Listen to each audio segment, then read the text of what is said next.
Hey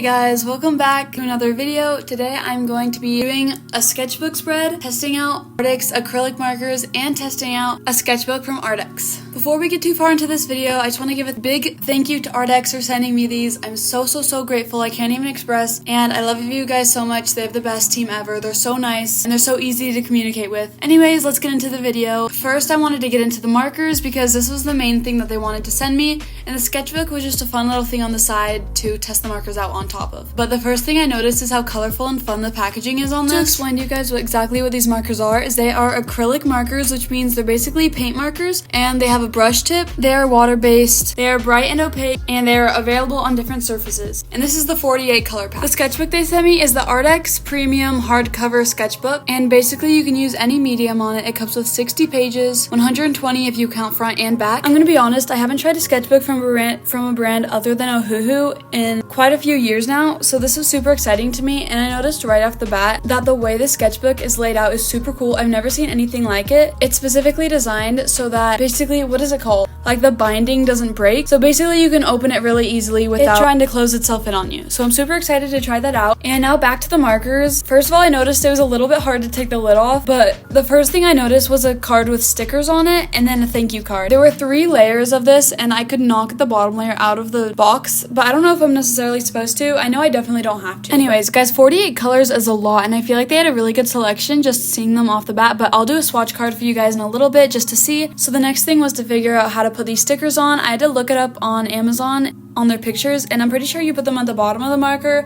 I definitely did it a little bit funky, and I might have mixed up the colors with a few of the markers, but I think I did the right color on all the markers for the most part. But the box did get a little shaken up before I used it, so hopefully I did it all right. And of course, you guys know what's next. I never get a new art supply without testing it out and swatching all of the colors on a paper. So of course I grabbed the new sketchbook and the new markers, and I swatched every single color that I got. I like to see how they are applicated before I do a full-on drawing. I like to see all of the colors, see how pigmented they are, etc., stuff like that. And the first thing I noticed about the pigmentation is some of these markers are super pigmented, and it only would take like 1 layer, and some of them were a little more watery, aka less pigmented, and those are more of the light colored ones. So those ones I can definitely tell I'm gonna need to put a few more layers on to make them solid. But these are water based, so that totally makes sense to me, and it's not a deal breaker in my opinion. The swatching process for these was super satisfying in my opinion, because I felt like the markers are super wet when you first draw, and then they dry really fast, so it's really satisfying to see they're applied, and then they also dry really fast, which is really nice for layering for drawings. Also, I noticed these markers completely matched my nails on the final page, so that was super funny. Okay, so I don't normally do sketchbook spreads, but I just wanted to tell you guys in this video that when I do sketchbook spreads, how I do them, and just some tips and tricks on how to do them if you're struggling. I, for one, struggle a lot on knowing how to make my drawings not look perfect, if that means like quote unquote perfect. I know my drawings obviously aren't perfect all the time, but I feel like they always have to be really neat and nice, and like most of my drawings are one thing on a page, which you guys have normally noticed. I think sketchbook spreads and like messy pages like this, for example, is like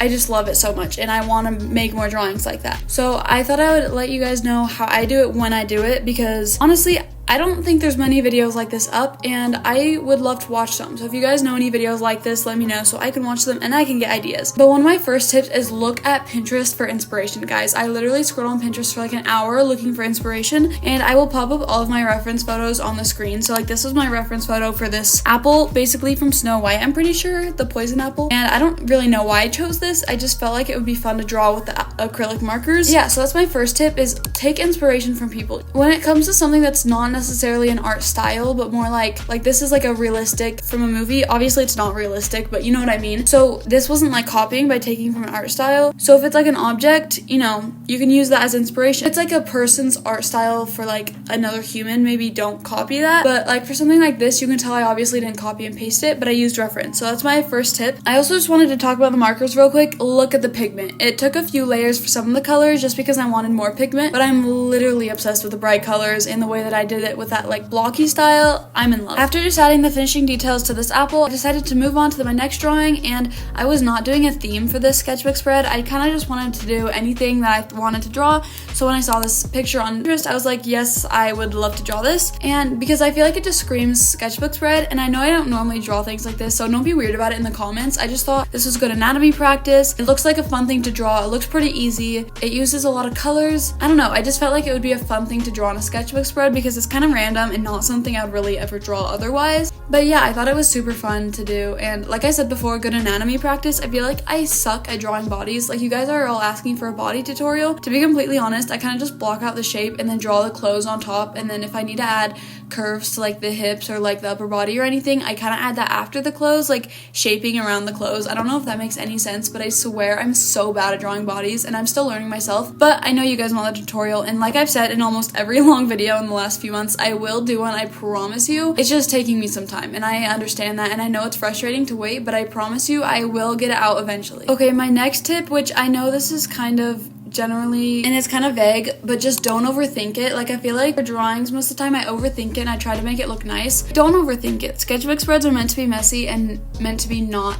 too thought out. So like, if you want to draw something, just draw it, or if you feel like something would look good somewhere, just put it there. Like, it really doesn't matter too much, because I feel like sometimes as an artist I feel pressured to make my drawing perfect, which is ridiculous because nobody's holding me accountable for that. Like, I can play around with things. Like, I'm never gonna get better if I don't play around with things, and that's why I'm kind of doing this today, is just to play around with things and draw new things, draw different things, draw things I've never drawn before, stuff like that. I know this voiceover has kind of been all over the place, but I wanted to go back to the markers and talk a little bit more about them. I wanted to say, I think one of the coolest things about these is some acrylic markers or some brush tip markers you need to activate by pushing down the tip, and for this it was already activated. When you open them, they're all ready to use immediately. You don't need to do any preparation besides putting the stickers on the markers, but I really don't think that's that much of a hassle. It's just one sticker on each marker, but yeah, they're just ready to use immediately, which is super nice and super convenient for sure. All these markers, there's a super smooth ink flow. There's no flooding or jamming, which is super nice and super convenient when you're drawing, because obviously you don't want those things. They're quick dry and waterproof, so it's a high covering water resistant pigment. Like, pretty amazing in my opinion. And I just wanted to let you guys know that you really should check these out and you should buy them, because there's going to be cons to all art supplies. So like, having to do multiple layers on these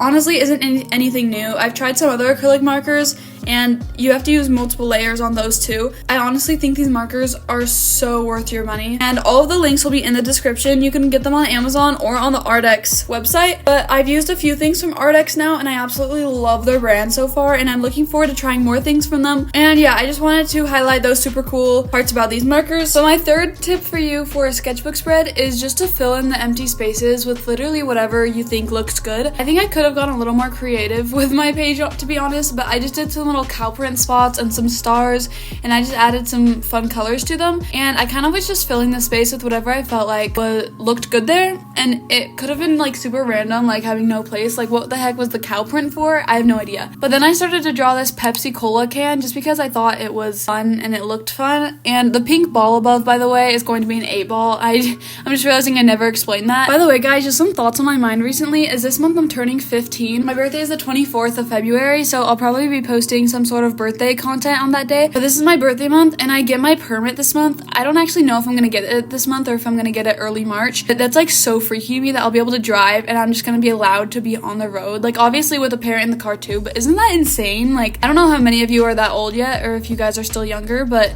if you are 15 already or you have your license, let me know how you felt driving for the first time, because I'm so scared. So many people my age have already driven on roads, like, if they're not legally allowed to, but I literally have never sat in the driver's seat with the intent of driving before. I have driven a 4-wheeler and a side-by-side, but it's literally been like 3 years since I've even done that, which is kind of insane.